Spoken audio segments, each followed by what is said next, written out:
Hi friends, welcome to honey stories. నేను మీ లక్ష్మి. అసలు love and war 76 episode యార్. ఊర్మిళ కల్పించుకుంటూ ఆవిడకి ఈ మధ్య బలుపు పెరిగింది. పరాయి వాళ్ళ ఇంట్లో ఉంటున్నా అనే సెన్స్ లేకుండా మాటలు మిగులుతుంది. చూడు చైత్ర, నువ్వు పైన రూమ్ ఖాళీ చేసి కింద స్టోర్ రూమ్ పక్కన రూమ్లో ఉండు ఈ రోజు నుండి అని ఆర్డర్ వేసింది. వాట్, నేను ఆ రూమ్లో ఉండాలా అని గబాలను చేరి నుండి లేచింది మేఘ. ఊర్మిళ అని బామ్మ అడ్డం పడబోతుంటే జాను పెద్దావిడ చేపట్టుకుని నొక్కింది, మాట్లాడుకో అన్నట్లు. ఎస్, ఆ రూమ్లోనే ఉండాలి. నచ్చితే ఉండు, లేకపోతే బయటకు నడు. నా మాట కాదు అని దీనికి ఎవరైనా సపోర్ట్ చేస్తే నేను ఇంటి నుండి బయటికి వెళ్ళిపోతాను అత్తయ్య, గుర్తుంచుకోండి అని లేచింది ఊర్మిళ. ఊర్మిళ, ఏంటి ఆవేశం? మన ఆడపిల్లతో సమానం చైత్ర కూడా అంటూ సర్దపోయింది రుక్మిణి. అక్క, నాతో ఆర్గ్యూ వద్దు ప్లీజ్ అని విశ్వాస నడుచుకుంటూ వెళ్ళిపోయింది ఊర్మిళ. సడన్గా ఊర్మిళ అలా రియాక్ట్ అవదంట విస్తుపోతూ. దీనికి ఏం రోగం వచ్చింది ఇలా రైజ్ అయింది? నిన్నటి వరకు ఉన్న జంకి రోజు లేదు. దేవు వచ్చాక చెబుతాను. చ, అయినా పెళ్లి చేసుకునే ఇడియట్ ఆ మ్యాటర్ని రివీల్ చేయకుండా ఇంకా హైడ్ చేసి ఏం చేద్దాం అనుకుంటున్నాడు? గట్టిగా మాట్లాడే హోప్ లేకపోయింది. అదే కోడలు నన్ను స్టాంప్ ఉంటే దీని ముప్పు తిప్పలు పెట్టి గడ్డి కరిపిద్దును అని కచ్చిగా తిట్టుకుంది మేఘ. తన కోపానంతా చూపిస్తూ చేతిలో అన్నాన్ని పిసికి పిండి చేస్తున్న మేఘను చూసి, ఇది జస్ట్ శాంపుల్ మాత్రమే సిసి, ఇంకా ఉంది నీకు అని కసిగా అనుకుంది చైత్ర. ఈవినింగ్ దేవ్ వచ్చి రాగానే హచ్ కుక్కలా వెంటపడింది మేఘ. చైత్ర వైపు చూసి సైగ చేశాడు, ఏంటి మ్యాటర్ అన్నట్లు. అదో రకమైన లుక్ ఇచ్చింది, కింద పెద్ద బయట చేసింది చైత్ర. ఇదేదో చేసింది అని సన్నగా నవ్వుకుంటూ తనకేదో చెప్పాలని హరాటపడుతున్న మేఘను చూసి, ఏమైనా మాట్లాడాలా అని కూల్ వాయిస్తో అడిగాడు దేవ్. బావ్ అంటూ ఇద్దరి మధ్య దూరిపోయి, నన్ను మూవీకి తీసుకెళ్తా అన్నావు అంటూ భుజాల చుట్టూ చేతులు వేసి ఊయలుగింది చైత్ర. ఏ వదులు, లవర్లా హత్తుకుంటున్నావు అని విసుగు నటిస్తూ నెట్టాడు దేవ్. బావ్, నేను హర్ట్ అవుతా ఇలా గచిరితే అని మూతి ముడిచింది. మిస్టర్, నువ్వు కాసేపు పక్కకు వెళ్ళు, నేను దేవుతో మాట్లాడాలి అని ఇరిటేట్ అయింది మేఘ. ఏంటి ఏదో వైఫ్లా డిమాండ్ చేస్తున్నావు? మా బావతో నీకేం పర్సనల్ ఉంటాయి? తన వైఫ్ చూస్తే సీరియస్ ఉప్పు పాత్ర వేస్తుంది మిస్ అని వంకరగా అంది చైత్ర. నేను మిస్ కాదు మిస్సెస్ అని రోషంగా చెప్పింది మేఘ. అలానే ఇక్కడికి వచ్చినప్పటి నుండి చెబుతున్నావు, ముందు మీ ఆయన ఎవరో అది చెప్పు. అలంకారంగా తాళిమేడలో వేసుకుని తిరుగుతూ దాని పవిత్రతను చెడగొడుతున్నావు అని రేగింది ఊర్మిళ. మామ్, ఎందుకు ఈ రచ్చ చెప్పు కూల్గా అని. ఏదైనా వర్క్లో డౌటా అని మేఘని అడిగాడు దేవ్. దేవ్ వైపు చురుగ్గా చూస్తూ నథింగ్ అని కోపంగా వెళ్ళింది మేఘ. చైత్ర ఇంత మాట అంటే ముప్పెట్టి దాడి చేసే తన సన్ ఏమీ అనకపోవడంతో ఊర్మి ఆంటీకి 1000 ఏనుగుల బలం వచ్చినట్లు అనిపించింది. అల్జిత్ రూపంలో ఉన్న చైత్ర మీద వాత్సల్యం పెరిగింది. జానుని రెడీ అవ్వమను, బయటికి వెళ్దాం, ఏదో ఒక్కపోతలా ఉంది చుట్టూ నెగిటివ్ వైబ్రేషన్ వల్ల అన్నాడు దేవ్. ఓకే అని చెంగును దూకుతూ, ఆంటీ మీరు అంకుల్ ఐస్ చేసి డిన్నర్ బయటికి లాక్కుపోండి. మనల్ని ఇష్టపడే వాళ్ళతో టైం స్పెండ్ చేసే ఆ హ్యాపీనెస్ వేరు అని ఓయ్ బుల్బుల్ అంటూ అరుచుకుంటూ వెళ్ళింది చైత్ర. నిజమే నువ్వు అన్నది రాజా.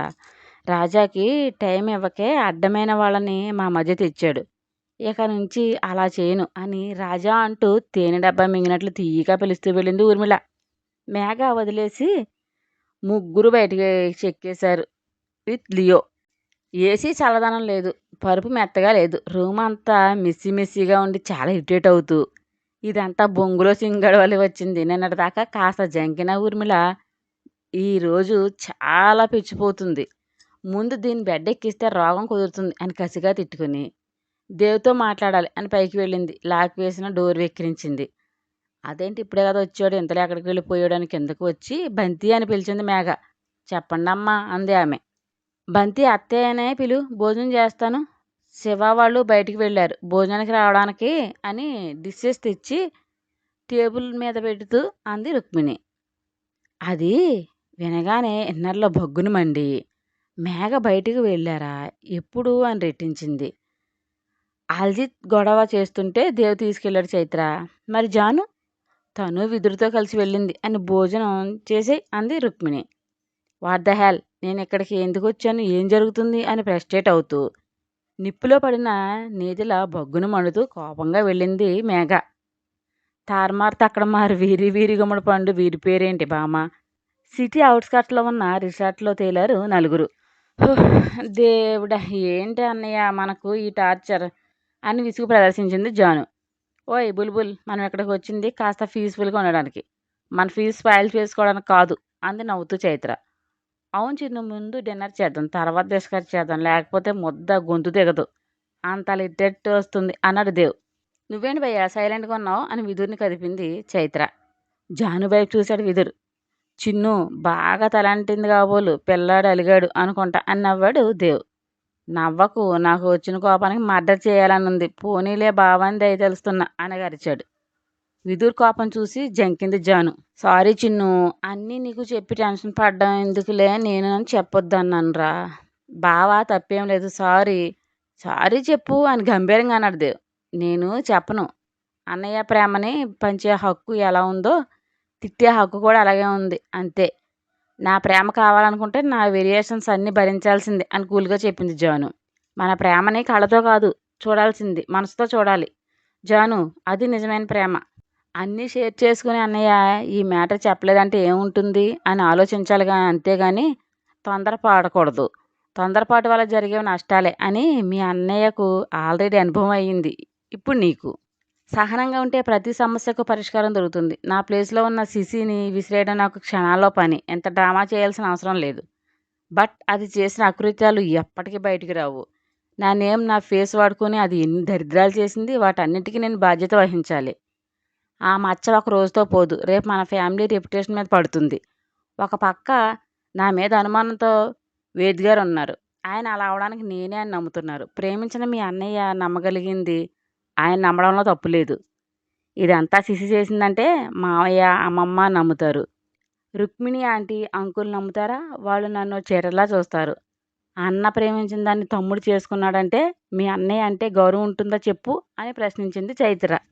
అది కాదు వదిన, అది మన ఇంట్లోకి వస్తే వీళ్ళిద్దరు ఏం చేస్తున్నారు, అసలు దాన్ని జుట్టు పట్టుకుని లాక్కెళ్ళి వేద అనే కాళ్ళ మీద పడేసి నిజం కక్కించాలి కదా. నీ స్థానంలో నీ పేరుతో ఉందంటే నాకు కంపరంగా ఉంది తెలుసా, అందుకే కోపంతో కొంచెం హార్ష్గానే మాట్లాడాను అని బొంగమూతి పెట్టింది జాను. సరే సరే లివ్ ఇట్, ఫుడ్ వస్తుంది తినండి, తర్వాత డిస్కస్ చేసుకుందాం అని టాపిక్ డైవర్ట్ చేశాడు దేవ్. అలకలు సణుగులతో డిన్నర్ చేశారు నలుగురు. ముచ్చుమోహంది, అనవలసిన మాటలన్నీ అనేసి సారీ చెప్పడానికి ఇగో దొబ్బుతుంది, నేనే వెంటపడి లవ్ చేశాను బలుపు అని చనిగాడు విదుర్. ముసలాళ్ళలా గొణక్కు, ఏదైనా ఉంటే మొహం మీద చెప్పే, నాకు అసలే ఈ అరిజిత్ గడు తెగ నచ్చేశాడు, నిన్ను సైడ్ చేసి వీడితో కమిట్ అయిపోతాం, ఇద్దరు పంజాబ్ పోయి రోటీలు అమ్ముకుని బతికేస్తాం అని గీరకంది జాను. సైడ్ చేస్తావే, కోరూరించాను కదా, ఎన్ని సెగలైనా దొబ్బుతావు దొంగ సచ్చిందానా, నీకు అల్జిత్ దొరికితే నాకు ఏ హసీనా బేగమో దొరకదే ఏంటి నా అందానికి అని హెయిర్ కంబో చేసుకున్నాడు విదుర్. కుక్కలు కూడా చూడవరా నీ మొహం, పోనీలే పాపం ఏదో పిల్లాడు గుక్కబట్టి ఏడుస్తున్నాడని మా అన్నయ్య చెబితే దయ తెలిసి ఓకే చేశారా ముళ్ళపంది మొహండా అని మంటగాంది జాను. విన్నావా బావ ఏం వాగుతుందో, ఇక దీంతో నాకు సరిపడదు, దీన్ని వదిలేస్తున్నాను, నీకు నాకు రామ్ తిరిగేసిన బలిమొహందానా అని కరిచాడు. వాళ్ళ వాదులాటని చక్కగా చైత్ర ఒడిలో కూర్చుని వినోదాన్ని వీక్షించున్నట్లు నాలుగు బయటకు తీసి క్యూట్గా చూస్తున్నట్లు యారా ఎదవలకు తీస్తున్నావు, నీకు భలే ఎంటర్టైన్మెంట్గా ఉంది అని డెప్ మీద ఒక్కడి పీకడి విదారు. వాడిని కొడతావే అని ఫైర్ అయింది జాను. అబ్బా ఆపండ్రా, ఇద్దరిని ఒకే రూమ్లో పడేస్తా, కొట్టేసుకోండి, అంతేగాని ఇలా పబ్లిక్ ప్లేస్లో నోరెత్తితే తిత్తి తీస్తా అని వార్న్ చేశాడు దేవ్. అయితే పద అంటే లేచాడు విదురు. ఎక్కడికి అంటే అయోమయంగా చూశాడు దేవ్. అదే ఒకే రూమ్లో పడేస్తానన్నావు కదా, ఈరోజు తేల్చేస్తా నీ చెల్లి నల్లి సంగతి అంటే షర్ట్ మడత పెట్టాడు విదుర్. ఓ నీ కక్కుతులు నాకు ఆ మండలం స్కెచ్ చేసేవరా అని ఎగాతిగా చూశాడు దేవ్. మాట మీద నిలబడి అలవాట్లేదా మీ గట్టమనేని ఫ్యామిలీకి అని మూతి వంకలు తిప్పాడు విదుర్. చిన్నగా నవ్వింది చైత్ర. నవ్వు నవ్వకే కంత్రి మొహం, ఇద్దరూ భలే సూట్ అయ్యారు మా ప్రాణాలకు అని రేగాడు దేవ్. సేమ్ ఫీలింగ్ మాకు కూడా, మేము ఎవరికి చెప్పుకోము అన్నయ్య అని కళ్ళని తిప్పింది చైత్ర. అవునరా, మన బాధ ఈ చల్లగాలికో ఆకాశానికో నెలరాజుకో చెప్పుకున్న యూజ్ ఉంటుంది, గుండె లేని ఈ రాతి బండలకు మన బాధ పట్టదు అని పెదవి విరిచాడు. ఏడ్చావులే, ఇవే మరీ ఎక్స్ట్రాలంటే అని బయలుదేరదామా అన్నాడు దేవ్. మేము రాము, మీరు వెళ్ళండి, దీని సంగతి ఏంటో తెలిచేయాలి, నన్నే తిడుతున్నాను అత్తమోహంది అని జాను చూసి పళ్ళు నూరాడు విదే. ఏం అవసరం లేదు పద, నైట్ రైడ్ వెళ్ళే రోజులు చాలా ఉన్నాయి, ఇలాంటి సిచ్యువేషన్లో వదిలేసి ప్రసక్తే లేదు పదండి అని లేవగానే ఫోన్ రింగ్ అయింది. తీసి చూస్తూ మీ అక్క అని లిఫ్ట్ చేసి హలో అనగానే శివ అంటూ గట్టిగా అరుస్తూ అమ్మమ్మ కాలు జారి పడిపోయారు, నాకు చాలా భయం వేస్తుంది, త్వరగా రా అంటూ ఏడుస్తూ నటించింది మేఘ. వాట్, నాని పడిపోవడం ఏంటి అని టెన్షన్గా అడిగాడు దేవ్. నువ్వు త్వరగా రా అని కట్ చేసి దేవ్ వస్తున్నాడు అమ్మమ్మ భయపడకండి అని చెప్పి ఆంటీ నేను హార్ట్ ప్యాక్ తెస్తా చూడండి అని రూమ్కి వెళ్ళింది బయటకు. కింద పెదవని మునిపంటి కింద నొక్కుతూ క్రూయల్గా స్మైల్ విసిరి, ఎంజాయ్ చేయడానికి వెళ్ళావా దేవ్? నేను ఏ ఎంజాయ్‌మెంట్ లేకుండా ఇంట్లో ఉంటే నువ్వు నీ ఫ్రెండ్ గాడితో ఊరు మీద బలాదూర్ తిరగడం తప్పా కాదా? అందుకే ముసలిని బలి చేశా. పరుగులు తీస్తురా అని నోస్ రబ్ చేసుకుంటూ హార్ట్ ప్యాక్ కోసం వెళ్ళింది మేఘ. ఓ గాడ్! అంటూ పదండి నాని పడిపోయిందంట అన్నాడు దేవ్. అమ్మమ్మ పడిపోవడం ఏంటి? ముందు డాక్టర్‌కి కాల్ చేసి చెప్పేసావా? మనం వెళ్ళేసరికి లేట్ అవుతుంది అని త్వరపెట్టింది చైత్ర. అవును అన్నయ్య. ముందు డాక్టర్ గారికి కాల్ చేయి వెళ్ళమను త్వరగా పదండి అంటూ టెన్షన్ పడింది జాను. టెన్షన్ పడకండేమో కాదు. రండి అంటూ బయటకొచ్చి కార్ డోర్ తీశాడు విధుర్. నలుగురు కారు ఎక్కగానే స్టార్ట్ చేసి పరుగులు తీయించాడు విధుర్. నార్మల్ వేలో ఉన్న సెక్యూరిటీ కూడా వెనకే ఫాలో అయింది. డాక్టర్కి కాల్ చేసి విషయం చెప్పి త్వరగా రమ్మన్నాడు దేవ్. ఇప్పుడే స్టార్ట్ అవుతుంది దేవాన్ష్, వర్రీ అవ్వకండి అని చెప్పి కాల్ కట్ చేశాడు డాక్టర్. నర్సులు వేళతో ఫ్రెష్ చేసుకుంటూ, నాని పడిపోవడం ఏంటి, బీపీ ఏమైనా పెరిగిందా, ఈ మధ్య ఈ హెడేక్ల వల్ల మంత్లీ చెకప్కి వెళ్ళిందో లేదో ఆరా కూడా లేదు. బీపీ ట్యాబ్లెట్ వేసుకుంటుందా చిన్ను అని ప్రశ్నించాడు దేవ్. వేసుకుంటుంది అన్నయ్య, నేను ఇస్తున్నాను కూడా అంది జాను. మౌనంగా ఆలోచిస్తున్న చైత్ర. దేవ్ ఇంటికి రీచ్ అయ్యేసరికి డాక్టర్ రావడం, ఇంజెక్షన్ చేయడం కూడా జరిగింది. నాని అంటూ గాబరాగా పిలుస్తూ వచ్చి ఎలా పడిపోయావని పక్కనే చేరారిద్దరు. ఒళ్ళు తూలి కాలు జారింది నాన్న, గాబరా పడకండి, నాకేం కాలేదు అంది పెద్దావిడ. మీరంతా ఎక్కడికి వెళ్ళారు, నాకు ఎంత టెన్షన్ వచ్చిందో తెలుసా అని అమాయకంగా అంది మేఘ. మేఘకి సమాధానం ఇవ్వకుండా నాని రెస్ట్ తీసుకో, చిన్ను చూసుకో అని. ఎలా ఉంది అంకుల్ అని డాక్టర్ని అడిగాడు దేవ్. రేపు హాస్పిటల్ తీసుకొస్తే ఎక్స్రే తీద్దాం దేవాన్స్, ఏ నరమైనా చిట్టిందేమో అని డౌట్గా ఉంది. ఈ నైట్కి పెయిన్ ఏమీ ఉండదు, ఇంజెక్షన్ చేశాను కదా, ఏమైనా నొప్పిగా అనిపిస్తే ట్యాబ్లెట్ వేయండి, ఓకేనా అన్నాడు డాక్టర్. ఒళ్ళు తోలడం. ఒళ్ళు తోలడం ఏంటి, బీపీ వల్ల లేక ఏమైనా ప్రాబ్లం ఉందంటారా అని ఆరాగా అన్నాడు దేవ్. బీపీ హార్ట్ బీట్ అంతా బాగానే ఉంది దేవాన్స్, ఒక్కోసారి అలా జరుగుతుంది, నథింగ్ టు వరీ, ఎమర్జెన్సీ అయితే కాల్ చేయండి అని వెళ్ళాడు డాక్టర్. అవును శివ, నాకైతే కాళ్ళు చేతులు ఆడలేదు నాన్న, ఎంత టెన్షన్ వచ్చిందో. మీ పెదనాన్న కూడా లేరు, ఏదో ఫంక్షన్ ఉందని వెళ్ళారు. నేను చైత్ర బంతి ముగ్గురు లేవదీసి రూమ్కి తీసుకొచ్చాం అంది రుక్మిణి. మీరందరూ చెప్పకుండా ఎక్కడికి వెళ్ళిపోయారు, అమ్మమ్మకు చెప్పాలని తెలియదా జాను నీకైనా అంది మేఘ. ఏంటి సిస్టర్, అమ్మమ్మ పడిపోయిన బాధ కంటే మేము నీకు చెప్పకుండా బయటికి వెళ్ళామనే కోపం ఎక్కువ అనిపిస్తుంది నీలో, వాట్ ద ప్రాబ్లం అని రెట్టించింది చైత్ర.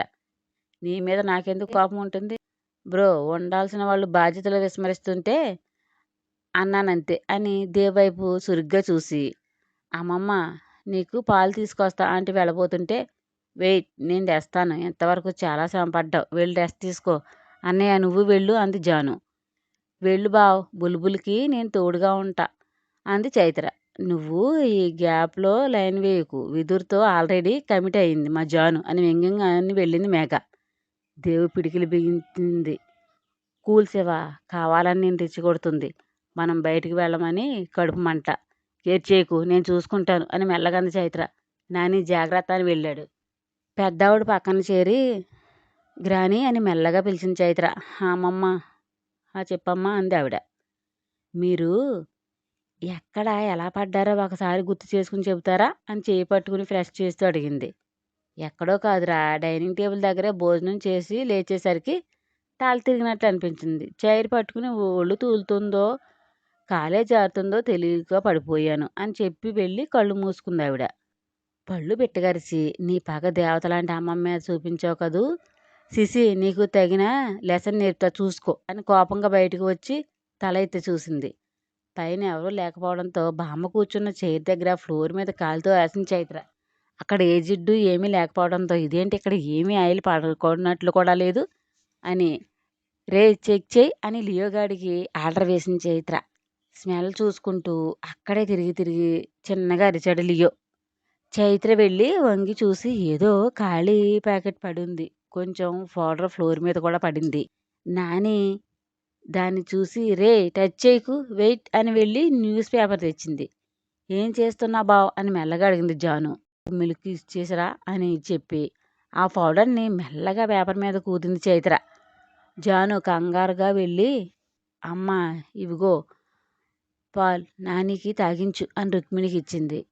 అత్తయ్య లేవండి, ఈ పాలు తాగండి, నిద్ర పడుతుంది అని లేపి పట్టుకుని గ్లాస్ నోటి దగ్గర పెట్టింది. మిమ్మల్ని ఇబ్బంది పెడుతున్నా అని బాధపడుతూ పాలు తాగింది. మూతి తుడిచి మాకేం ఇబ్బంది లేదు అత్తయ్య, అలాగనుకోకండి, ప్రశాంతంగా నిద్రపోండి. అమ్మ చూడు ఇప్పుడే వస్తాను అని బయటకు వచ్చి ఏమైంది బావ్ అని గుసగుస అడిగించాను. తడి క్లాత్ స్మెల్ చూస్తూ కోకోనట్ ఆయిల్ స్మెల్ వస్తుంది. ఇదంతా పక్కా ప్లానింగ్ చేసింది జాను అని పళ్ళు నూరుతూ పద నీకో ప్లాన్ చెబుతా అంది చైత్ర. దెబ్బకు వాచిపోవాలి బావ్ అని కోపంగా అంది జాను. వాయి కొట్టాల్సింది నువ్వే, నాకు ఆప్షన్ లేదు కదా, సో రెచ్చిపోదు గని పద అని రూమ్కి వెళ్ళారు. స్టోరీ మీకు నచ్చినట్లయితే ఒక లైక్ ఇచ్చి కామెంట్ చేయండి ప్లీజ్. షేర్ అండ్ సబ్స్క్రైబ్ చేయండి బడ్డీస్.